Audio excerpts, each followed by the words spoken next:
Hi, Manuela. Hi, Nick. How are you doing? Good. How are you? Good, good. Excellent. I'm just gonna kind of launch into some of the material here and let people join as they do, or it might just be us today, which is fine. So actually, I had the thought of starting with a little bit of embodiment. Of course, you can choose if you'd like to join or not, but I'm going to do something that Dr. Bakuchi would do a lot, which is to bring hands together, and he would start to gather a bit of friction,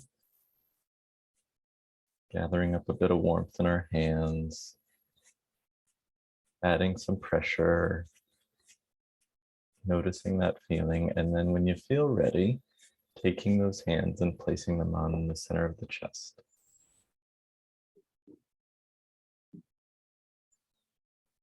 And just letting the warmth transfer occur, noticing how your heart space receives that.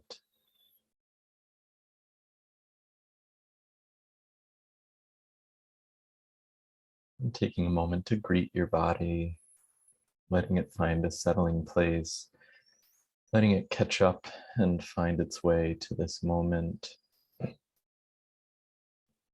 Or I should say, letting you catch up, because the body's always there. And just taking a few nice, easy breaths, and maybe even considering the mantra, just I am here, this is me. I am here, this is me.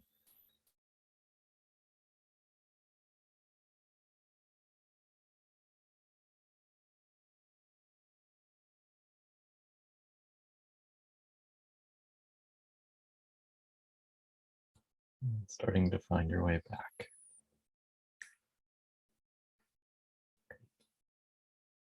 Very nice. Thank you. I'll just mention I really like that one for clients that maybe have a sense of embodiment doesn't come easy for them, or it's like, what do you mean, listen to your body? And sometimes using ways to get that sensation, build up sensation, is a way of even teaching them. It can be as simple as the friction in our hands, the warmth in our hands. So just mentioning that for you and for anyone out there that wants to explore or maybe integrate that. That's helpful. Thank you. Yeah. So today we're talking about how to work with a first-time client. I pulled together this kind of cheat sheet about it, a bunch of ideas kind of all in one place. And there's so many different levels to this. This is one of these things where I know I'm already kind of giving myself permission to not cover everything, because every single interaction will be different. Every client calls something out of us that's a little bit different. Sometimes I even put it like every client wants their own modality and actually needs their own modality. So it's kind of like some of us, we might lean more on our coaching background, or more on our therapy background, or more on a parts work background, or more on focalizing. And in many ways, every client requires their own unique mixture. So there is absolutely an education element that I'll talk about. And there is an embodied element, so that we are models of the work that we do. And there are so many ways we communicate what we do beyond what we're saying, beyond what's typed up on the website or in social media. So it's kind of like acknowledging both is it's something I'm going to flip back and forth to. Okay. So one of the questions I wanted to start off with right at the beginning, and Manuela, maybe you and I can kind of play with this and as applying it to our own practices, is what are the most common forms of support that our clients have typically experienced before they're working with us? So like, what are the things that they might have already tried? Because a lot of that early like the what we need to communicate and explain to people is often in response to where they're already coming from. And sometimes knowing and having a good sense of that is really helpful. And by the way, this is a great question to ask people really early on. It's like, what have you done before? Have you worked with a therapist? Have you worked with a coach? Do you have support groups? So you can ask if it feels like a mystery. But I'll answer for myself is that typically people have done therapy already when they're working with me. A lot of clients that I've worked with have worked with intuitive practitioners before, which is really interesting and sometimes actually really challenging for me to like, where do I sit in that space? Maybe I'll explain that further, is if I'm working with clients that are very used to taking a sort of sitting back and letting someone tell them what is happening in their life, like a reader, that's so different from the way I work. And so immediately I have to kind of create a different expectation. And there was a time where a former client of mine had gone on a podcast that was a really big podcast, the Lacy Phillips podcast, and said some very nice things about my practice. And I was inundated with new people coming in, that many of which had had experiences more like intuitive readings. And I had to get really good at explaining how I was different, and that I'm very different from that. And I actually had a lot of experiences, especially in the beginning, where people did 1 or 2 sessions and they were like, this isn't what I was hoping for. It's like, okay, yeah, that makes sense. So I'm always responding to potentially that, definitely how I'm different from therapy, sometimes coaching, sometimes different from like a meditation teacher. I have to respond to that type of experience that people have, where it's maybe like a background in maybe Zen practice or Tai Chi, which is often the guide in those situations asks very open-ended questions and doesn't make many suggestions. And it's kind of for you to unpack the riddle. So sometimes I'm working off that as a baseline for people. There's probably more, but those are maybe the big 3 for me. And no, not to put you on the spot, Manuela, but I wonder if any come to mind for you in your practice. Yeah, sure. So I do a lot of career coaching. So many people actually have worked with a therapist before. So that is probably the most common one. When I ask them about, experience have they had with coaches, there's some people who have worked with a coach before, but that's not the norm. Some people mention that they have worked with an athletic coach before. And then there's a difference there, right, between that type of coaching versus the coaching I do. So I was kind of going to talk about that a little bit, where of course it's much more directive, the coach telling you what to do, right? And I let them know that I won't be doing that. And people have had experience with mentors at work, right, which is yet another different thing, because the mentor will just tell them oftentimes, right, my experience, this is what I've done, and maybe directive too, right? I would recommend you do this. Which is different again from coaching, although I might share experiences too if it's helpful, right? So it's just a different context. Yep, love that. So there is this element, and this is where I'm kind of really sticking with just the literal description. So obviously modeling is a piece of it, but what we say, how we educate is such an important part of the first session. And one way to think of that is the client is here and they have some experience with different forms of support. Maybe they don't have any experience, which is another thing. You might have to teach them that. Sometimes that's even more work, actually, to explain like, why is even working with a person helpful? That can be like a very baseline thing you might have to go into and talk about. So the client's kind of in this space, and then maybe here's your practice, here's what you do, and how do we at each step in leading up to the first session and within the first session help them find this connection point of just understanding. Because every single client comes with some misunderstanding, or you might just say confusion about what it is we do. Always. That's always there. So one way to understand what are the possible confusions are like, where are they coming from? What is their reference point? So this, talking about embodiment, talking about a lot of modalities it can be hard to explain. I'm come from vocalizing, I come from family constellations. Family constellations, I believe, even harder to explain than vocalizing. And so I've just explaining the unexplainable thing is this space I swim in. And that is maybe a theme of this entire class, is that practice is everything. It's really why I've gotten good at explaining or gotten to the place I've gotten, is because I've just had people ask me so many follow-up questions where I had my one explanation and they said, interesting, what do you mean by this?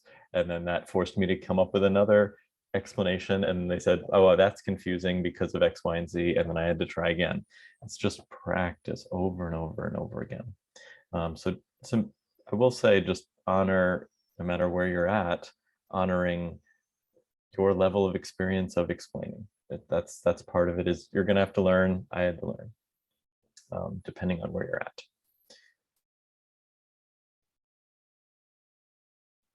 So I'll step back one step before I talk about how you might explain, which education is so important. I think it is really important for anyone in the helping field to also look at the way that everything you're putting out into the world is a form of communication. And so if you present yourself as an energy healer, that then you've already set up, I've put a sign in the outside my door. These are going to be the people that are going to likely reach out, people that are looking for energy healing. And then you're going to have to educate based on what are all the things in the field that energy healers are doing and how might you be different.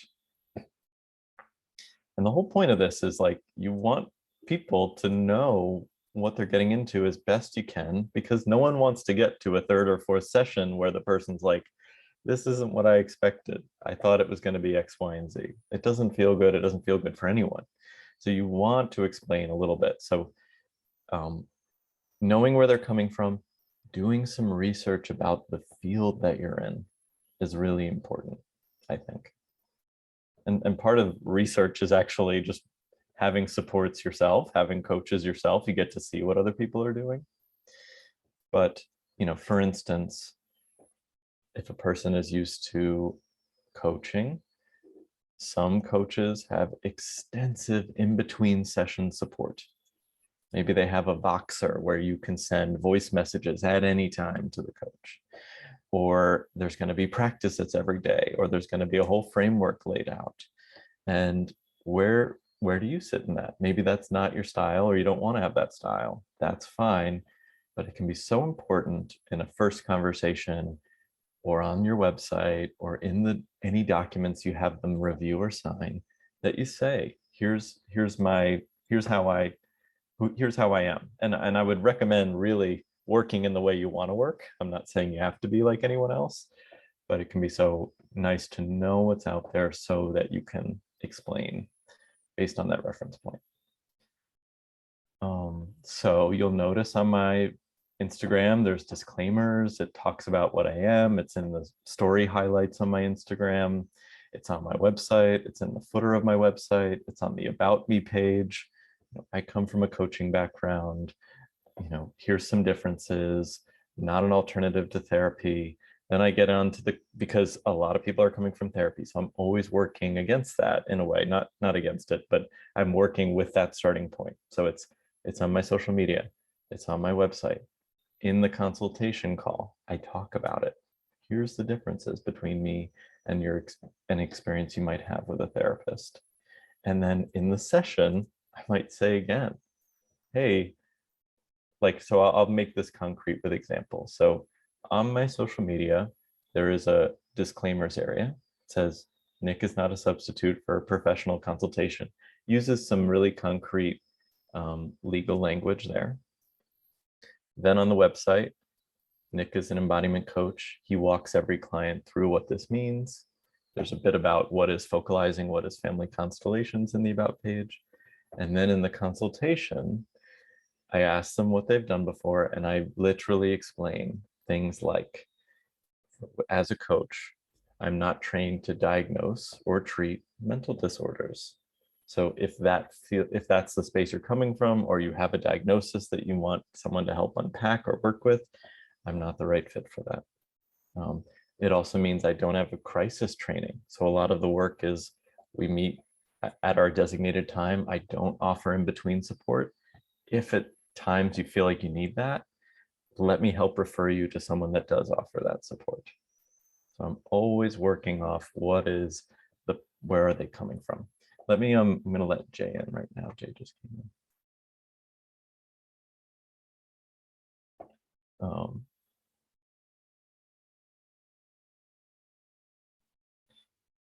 Going back to that experience of if they come from an intuitive background, I would then say a lot of my work is about you being the agent of healing within yourself, that the healing doesn't come from me giving you the answer. It's about me space holding for your process, and that the answers come from within. And then I pause and I see, how do they respond to that? Hi, Jay. I pause and I see, how do they respond to that?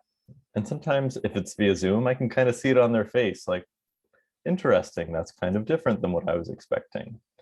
And then I leave space for a lot of questions. So I'll just tell you, Jay, very briefly, we're talking about part of making sure people have that helpful first client experience is knowing what is the reference point, where are they coming from? And the question was, what are the typical forms of support your clients have already had before they're meeting with you? Because anytime you explain what you do, you probably have to respond to that. Here's how I'm different from therapy, or here's how I'm different from an athletic coach, because Manuela does executive coaching. So it's like they might have that experience. So it can be really nice to know what's happening in your field, because that's a baseline that you now have to kind of respond to. Here's how I'm different.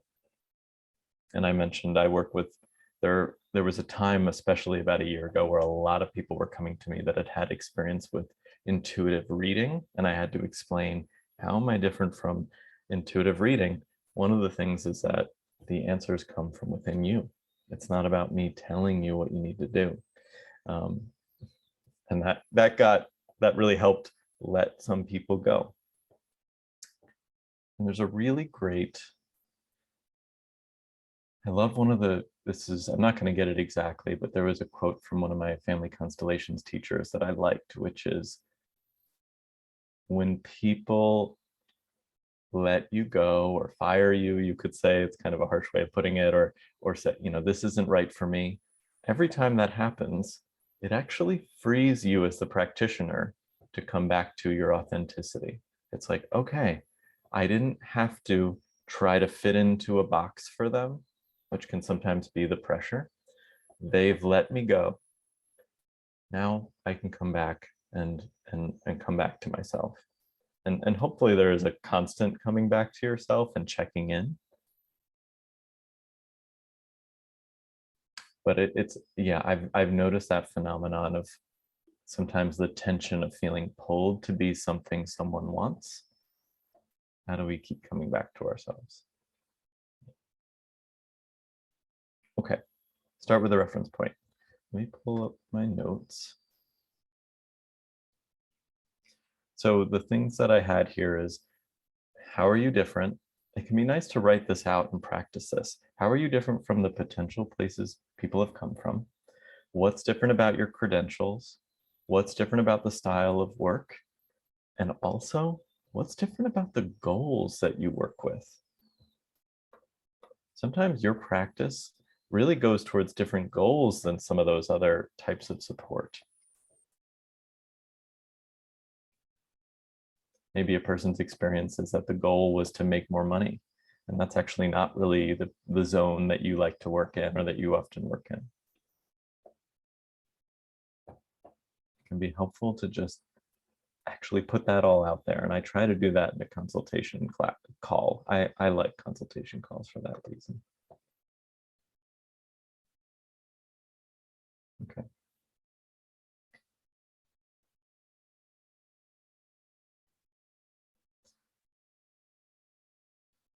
So we're talking still about education here. I've said this a few times. I want to say it again in this class. It can be so helpful to take time to write out, what if, almost like that, like a child that asks why no matter what you say, and why and why and why, to go through a process with a journal of what if the client on the call or in that first session asks why or what do you mean by that to every single thing you suggest. What would you say? You know, we're going to do a little bit of embodiment. What's embodiment? Why are we doing that? Can be nice to go through, like, what is your answer? And I really encourage people to actually lean into your answer for you. There's a reason why they've shown up for you.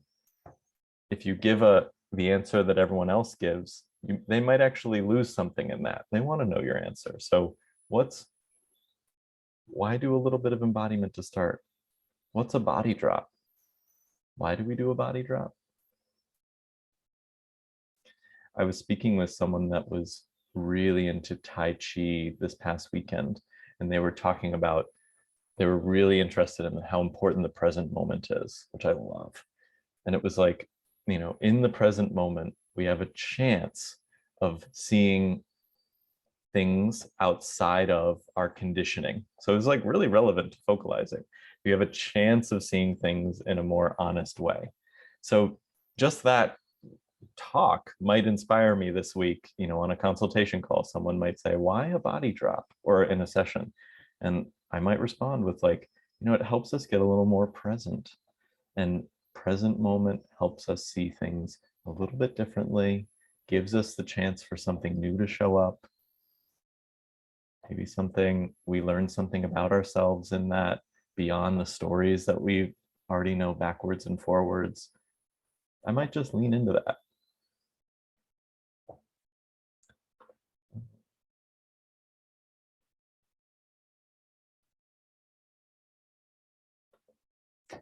I'll just a couple of other examples of things they might ask about is like, what does healing through embodiment look like? I know for me, I always go like, whoa, that's such a big question when I hear something like that. But it can be nice to have a few bullet points. So I'll share, you know, on the spot, and I'm always thinking about their intention, what's relevant to them. But some more general answers might be that I think it's very hard to enact change when our nervous system isn't on board, so to speak, that we can have great plans set in place.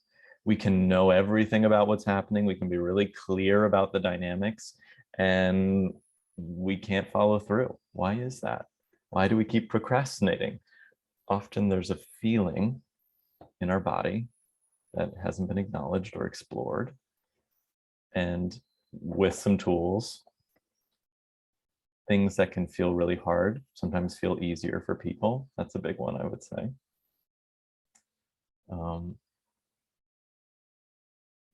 There is something I think that's true about when we feel disconnected from ourselves.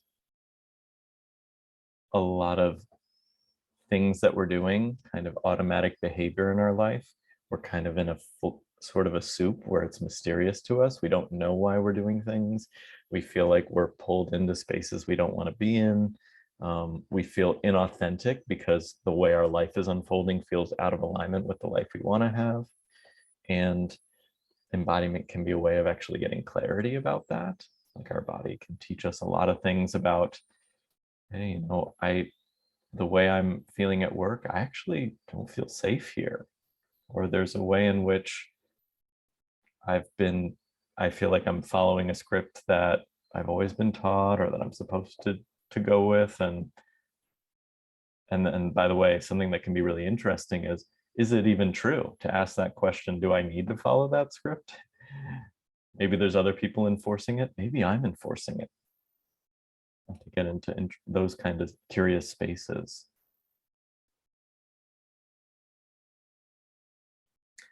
I will also say, I think something I say a lot about embodiment is that we can spend a lot of time talking about our stories, and sometimes even the focus on our stories keeps us stuck in them. Like we're just always in the past, focusing on our story, trying to find the secret key. And body awareness is such a powerful way to come into the present, to consider new possibilities, to learn what actually is here that might be holding me back, rather than, I find with my retelling of stories, I'm kind of like throwing spaghetti against the wall. Like maybe it's my mom, maybe it's that thing that happened. Like I don't know exactly, but our body can be really helpful at filtering, like, okay, it really is that I feel hyper vigilant every time I think about posting on social media about what I do. I don't know why I feel that way yet, but that's what's actually happening right now that's making this hard.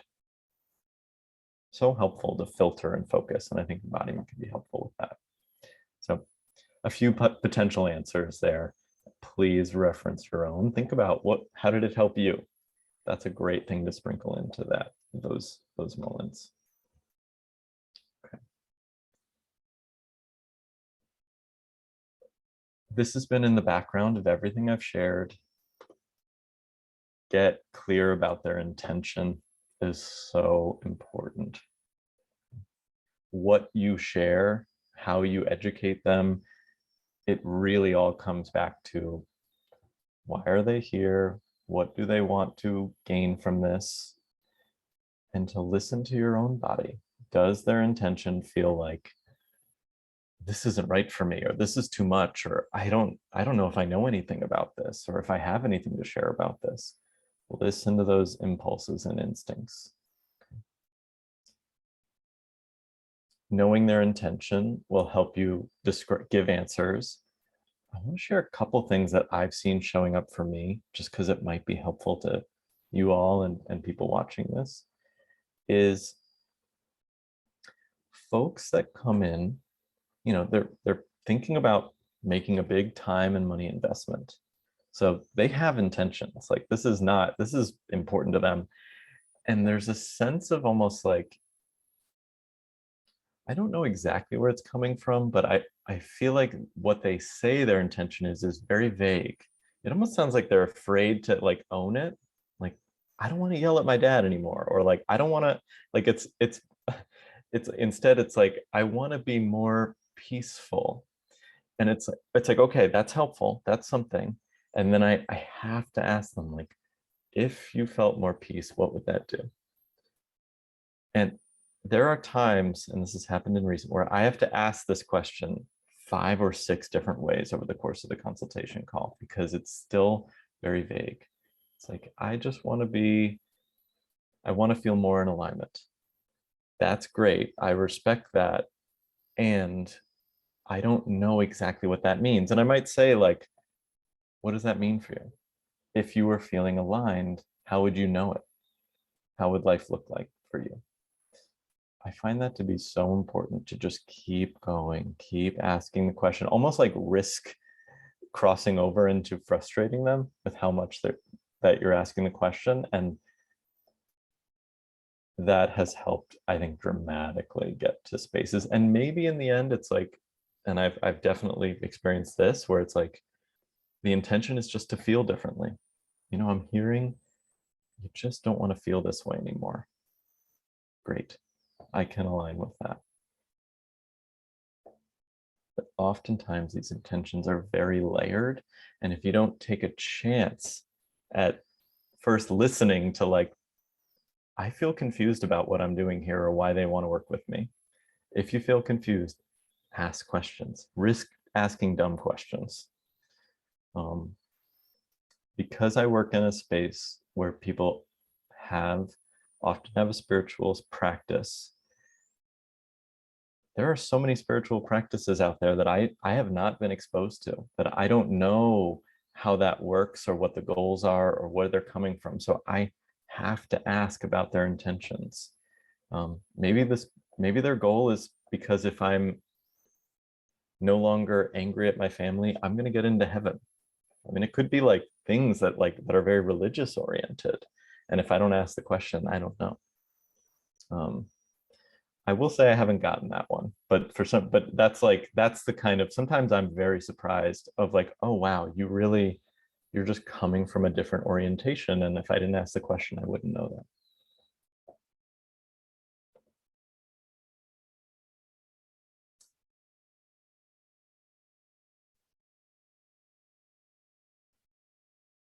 Okay. Modeling. I'm going to switch over into modeling. We model our work at every step of what we do.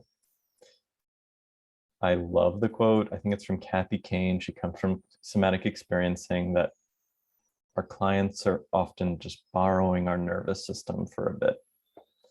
Like that their presence with you does so much of the work. So if you're starting to feel at this point like, oh my gosh, so much information,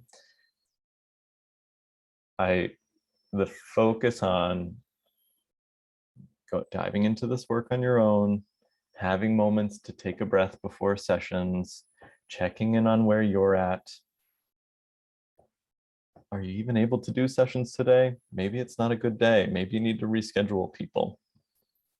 Those are ways to stay in integrity and are ways to ensure that when our clients borrow our nervous system for that day, that it is supportive for them.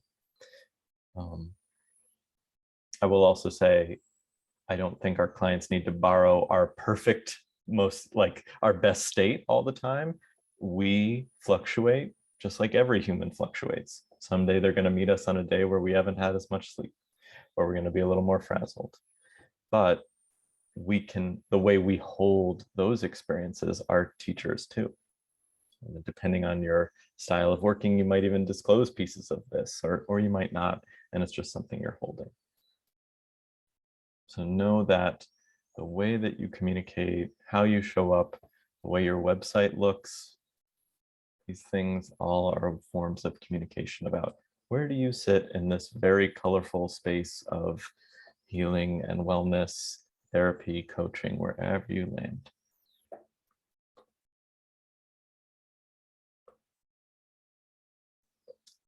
I'm going to give a really concrete tip here that I think I've only said a few times, which is, I think it can be really nice to frame the first session as a learning experience, even for you as the practitioner. I do this all the time, and I find it to almost like give me permission that it's okay to ask a lot of questions and still be learning, because I am still learning about them. So I will literally say, hey, in a moment, I'm going to suggest a practice called a body drop. And it's a way of getting into the body a little bit, noticing what's there. And by doing this, I get to learn some more about how your nervous system responds and what's happening there. So I'm going to ask some questions, and we just get to learn about it together. What that frees me from is I have to know exactly how to lead this brand new person through a practice that, it's maybe a lot to teach them all at once. Or maybe we get into it for a few minutes, we're doing a body drop, we're connecting, and that's as much as they can handle. They're kind of seeming uncomfortable, or maybe they are like, what am I even looking at, or what am I supposed to be listening to? And for me, it's allowed me to be more free to say, let's come back for a moment and then we can talk about it a little bit more. I feel like I have a little bit more space to say that when I've already framed it as, in a first session, I got to ask some questions. There's so much to learn. I get to learn about how your nervous system works by doing a few different practices. Highly recommend it.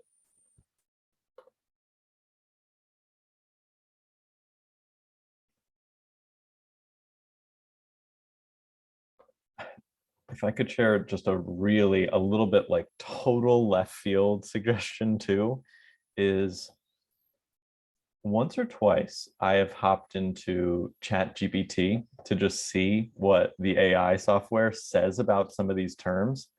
Whoa. Sometimes like it describes things at, I don't know what grade level, but it's kind of like fourth or fifth grade reading level. And to see it, I often am too wordy. And so to see it reference like embodiment is this, it helps with this, has been helpful. I can't necessarily think of a particular sentence I've taken from it, but if you haven't ever tried defining some of these terms, like saying, you can type in prompts like, explain embodiment coaching to a brand new client, might come up with a sentence or two that you might like. Maybe something you didn't think about. I was blown away by it knows what family constellations is. So I said, explain family constellations. And I was like, whoa, that was surprisingly clear. So you can use that tool. You can also just use the internet at large, which is basically what it's doing, is to just reference how are other people explaining this. There are so many people in this field outside of focalizing that have tried to explain embodiment and somatic therapies. Take a look. There's great information out there too. I saw you nodding along. That gave me, I was worried that was going to be received with like, that's a very, because AI, I think naturally makes us all a little bit uncomfortable. So bringing it into this space, it sounds like it's okay for y'all.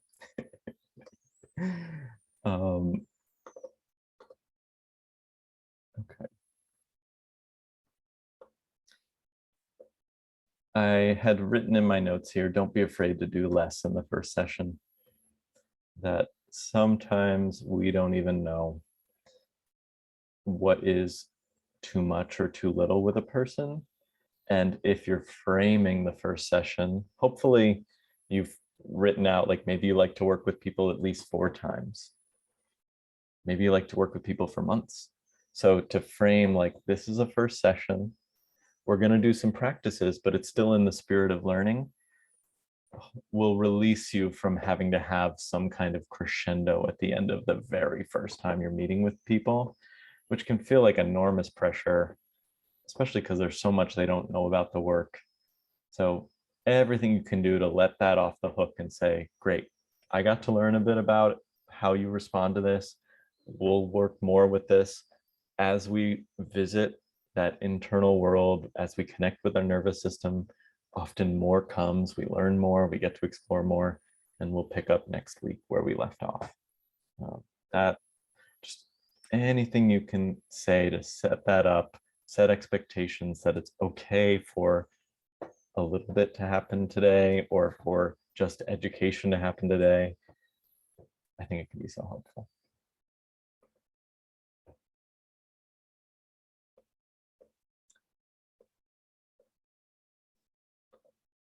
Okay.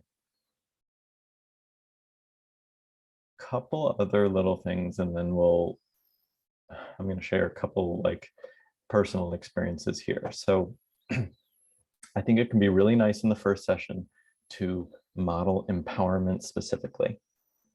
Tell clients, tell them it's okay to ask questions. There can be this pressure to feel like they have to go along sometimes. I have had to work off this with like this, it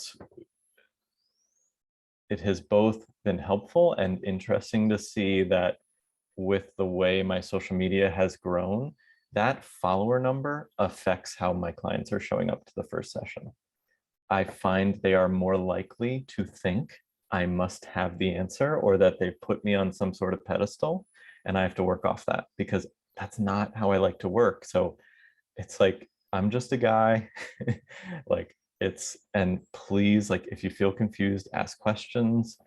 I think a space that I'm always cautious about is if you're going along with something because I said so, that's where we get into a space of maybe someone's body or just their experience is uncomfortable and they're not saying anything. And I find that's where we get into like the session could even be triggering for a person. So don't be afraid to ask questions. Don't be afraid to say no. I always say this to clients, please, every time I bring up a practice, I'm going to briefly explain it.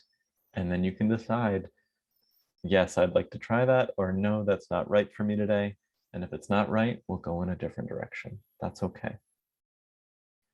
So with focalizing, I'll say, I'm going to share a little bit of a way to connect with your nervous system. Often it involves closing eyes, though you can just zone out a little bit. And it's about connecting with felt sensations in the body. Can be as simple as tingling or pressure or tension, lightness sometimes people feel. And we just kind of follow around what's happening. It's something we often don't pay attention to. So just for a few minutes, we're going to pay attention to it and learn like what is happening under there? What's happening under the surface? Do you feel up for that? Do you think you'd be open to that today? Do you have any questions about that?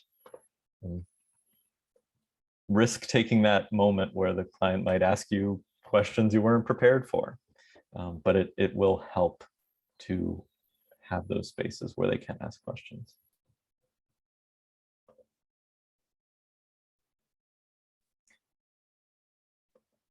Really important thing I put in for today is misunderstandings can be part of a healthy working relationship with a client. So I am saying all these best practices not because you're supposed to get it perfect or right with every client from beginning to end. Sometimes the conversation about, I thought this was about you telling me what I should do. And it's like, oh, I hear that. And some people do work that way. My style is that, your experience better than I could ever know it. And by the way, we're not always going to be working together. So my practice is that you have to have tools to find those answers for yourself. And I want to help empower you to find that. So I don't give answers for people because I don't even want to create that starting point where you need someone else to tell you the answer. I'd rather share and teach your practices that show you how you can find your own answer. And they might fire you after that, and good. I honored who I am. They learned who I am and consciously got to choose me or not. And if they choose to continue, great. Now we're like aligned. Now I get to be my full weird self with them and they like that. And if they don't, great. I don't have to pretend I'm not who I am. So know that, hey, I thought, I worked with an embodiment person like this, and this seems different. How does it seem different? If you can lean into those conversations. I have found even conversations where people were really upset or disappointed. I know I mentioned this a lot in the course because it's happened before where it's like, I don't know about this. This isn't what I was expecting. And it's like, what were you expecting? Is there anything I can do to be supportive? And just like going through that, like, this is tough here, of course, because there's I come from definitely a place where people pleasing. I'm always working with that in myself, and it's like, oh, I want them to like me, but what if I ask questions, lean into the fact that this isn't going well? And I have had client experiences where the very next session we're in a great place. Like they were activated. I'm always working with, talk about reference points. Like it could be therapy, it could be coaching, it could be, I've only worked with women before. I work with that all the time.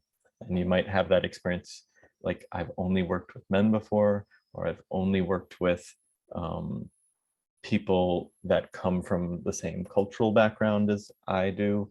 And all those things can create an activation, discomfort, and you have to work with that in a way. What I have found is there is often wisdom in that they chose you, that there's something about you that they actually need to work with and be exposed to. And I'll just referencing myself as because it's a very easy example, is like, there's a lot of people that I understandably have been only around men that are very patriarchal, and their only expression of masculinity is about strength or even the potential for danger, and talk about borrowing a person's nervous system. Like, I come in and I believe these things are on a spectrum, and I definitely sit in my own space on that spectrum, and that has been helpful for people. So knowing that the ways that you might be different from what they're expecting can be really great for them too, whether they're conscious of it or not.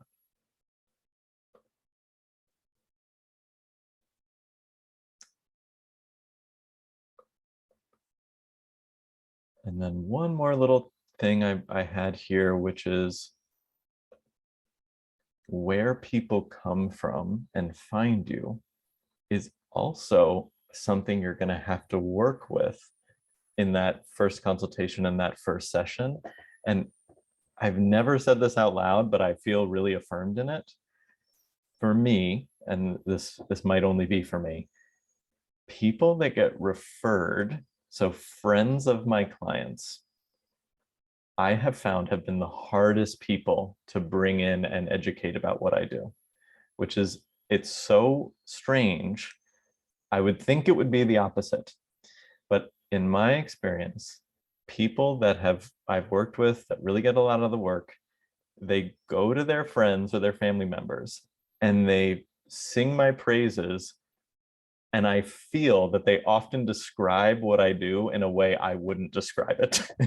And then the person that shows up is sometimes their husband, sometimes a friend, and the expectation of what they have about what I do and what I'm going to offer is so different from what I think I do and what I offer, that I've had to learn that people that refer, I have to talk to them from a square one place. Like, forget that my client told them about me. Like, talk to them as if they are brand new to embodiment, because sometimes clients say things about how you work that you wouldn't even like, really powerful, amazing, magical things can happen in a focalizing session. But if my client goes to someone and says, Nick is magic, I have to work off that and say, like, well, actually, I think the client is magic. And I think I'm really good at creating and sharing tools that help people find that in themselves. Because if a person comes in and thinks Nick is magic, they're going to sit back, they're going to think they're viewing a television show and I'm the entertainment and I have to create all the healing, and that it's not active on their part. So I'm sure people are going to have different experiences than me, but just showing you how sometimes surprising it can be, the starting point. I'm going to take one quick reference to see if there was anything I missed here.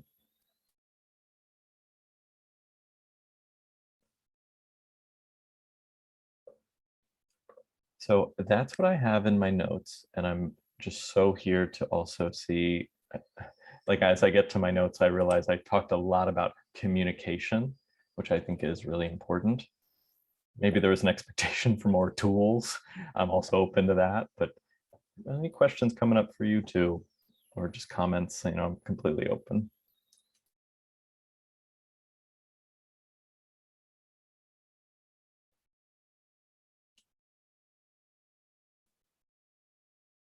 Maybe even experiences you've had where you felt like, ooh, that first session was kind of tough actually, or I didn't know what I was doing, or that was confusing.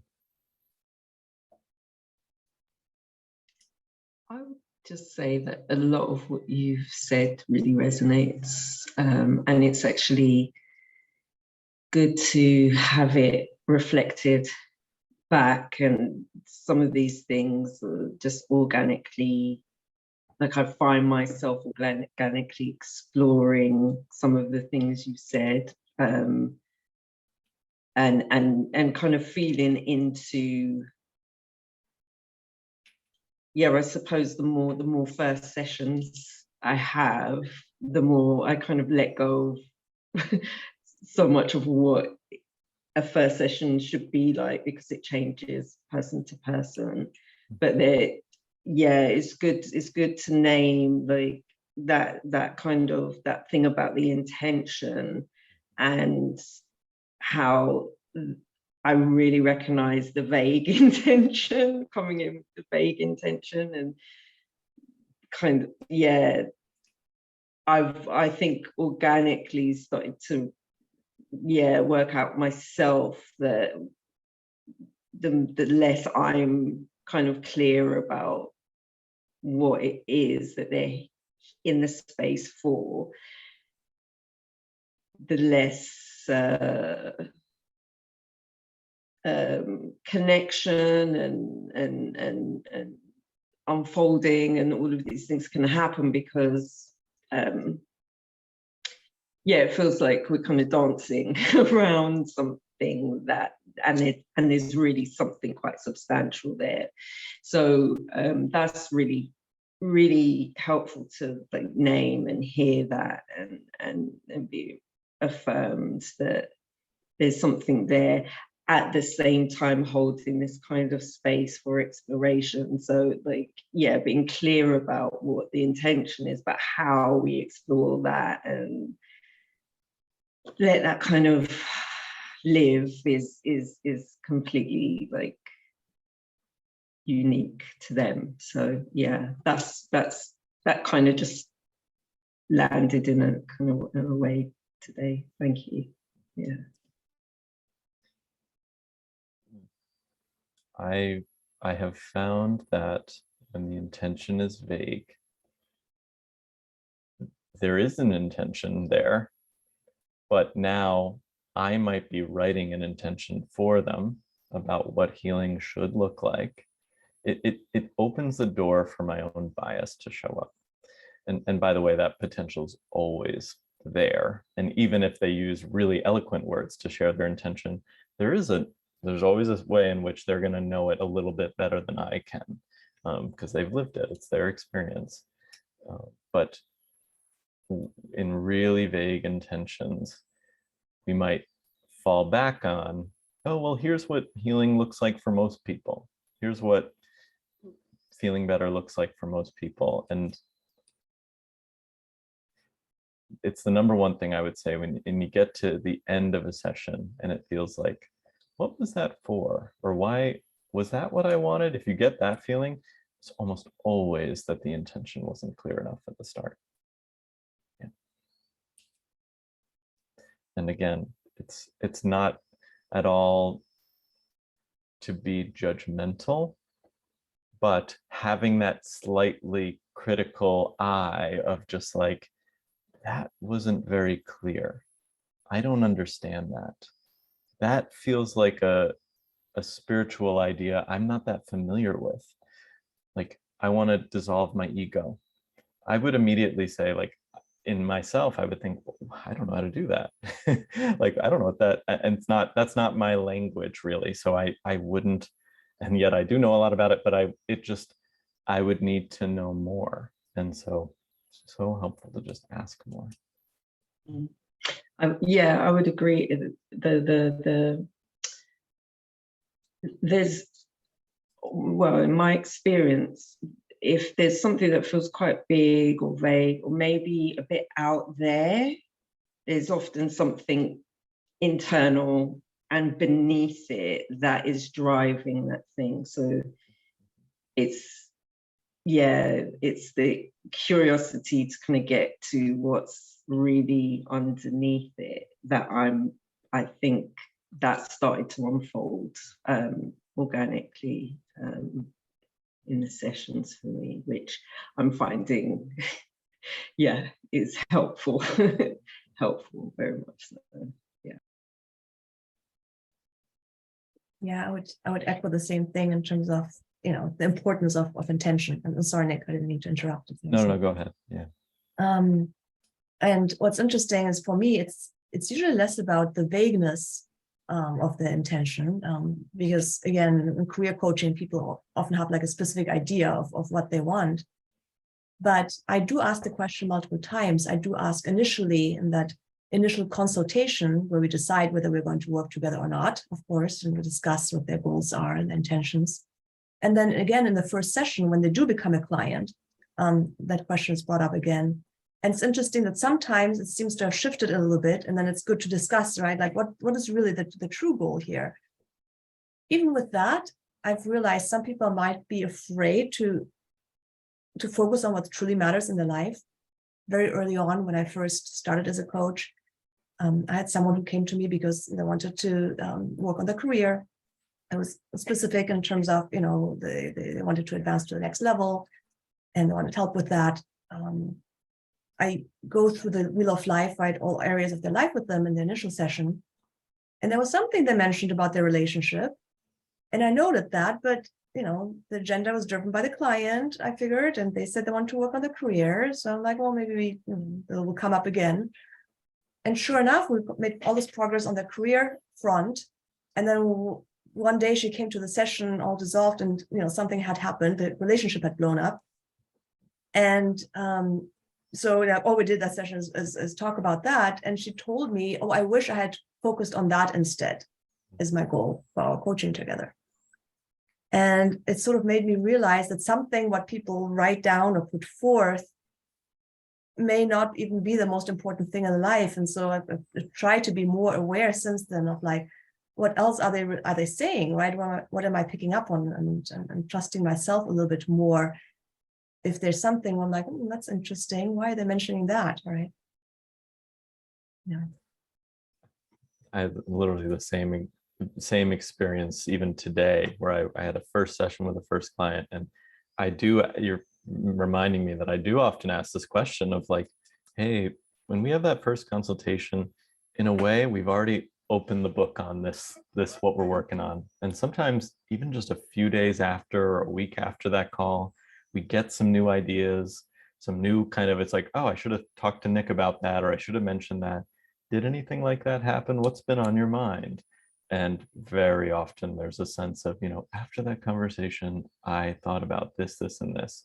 And definitely the client I'm thinking of today, the intention was a little bit different than the one on that phone call. And it's always good in an ongoing way, checking in, are these still the intentions?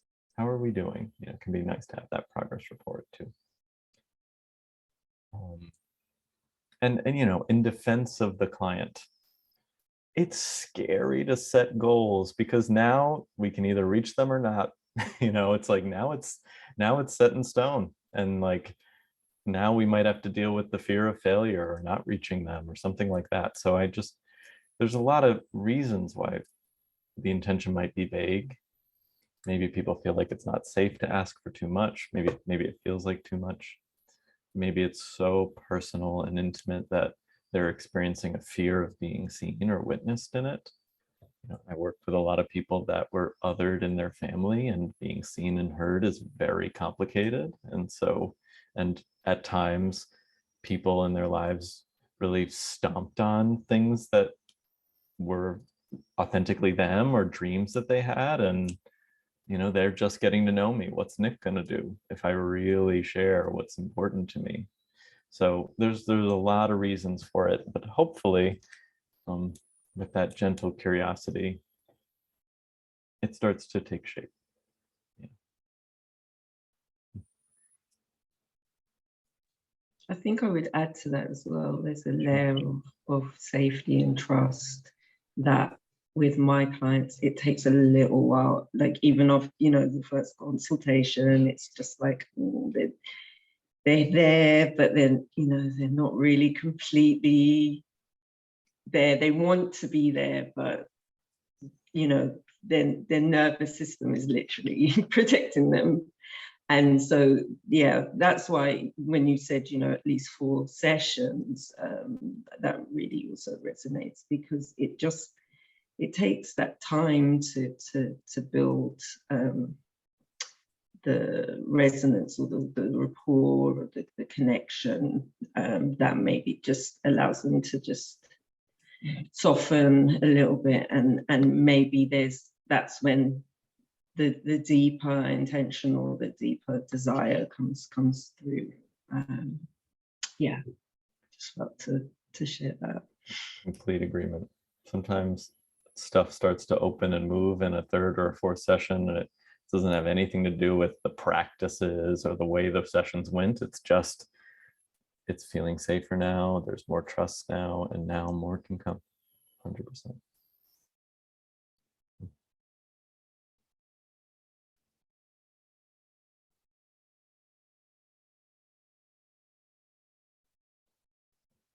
I think that's what I have. I don't think there's anything else coming up for me. Is there any, I'm almost curious because I know you both have so much experience with this. It's like, is there anything you would want to add? Is like, what's something that's helped you in a first session that maybe other people could benefit from?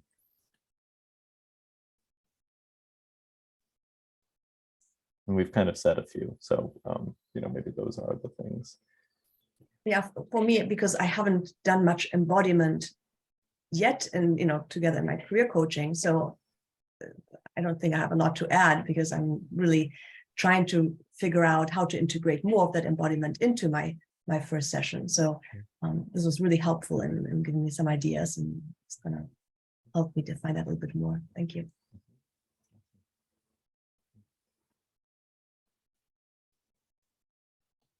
How do you feel about landing? Oh, were you going to say something, Jay? I was just going to say I agree with what Manuela is saying. It's just really useful, helpful, supportive to like hear your experiences and what you've discovered, because it really does just feel like it's continually unfolding. So it can feel like a bit intangible sometimes and difficult to name, and so it's helpful to be here and hear from you. You know, when you put it that way, it's like, my hope is for everyone that sees this recording and for you all is that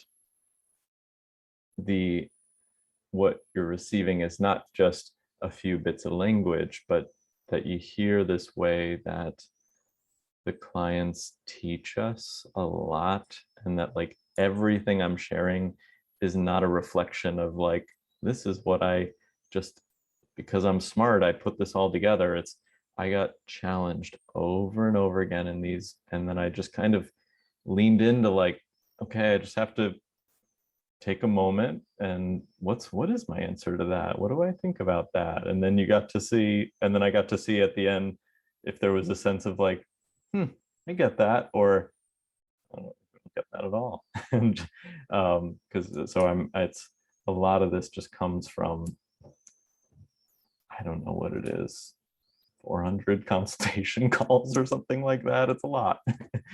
So just for everyone, just keep going and know that it'll get easier and easier, and definitely use some of these tools. I think it'll help give a few little shortcuts that hopefully get some clarity between you and the client. Yeah. So good to see you both today. I will see you next time. Same here. Thank you so much, Nick. Thank you, Nick. Bye-bye. Thank you. Bye.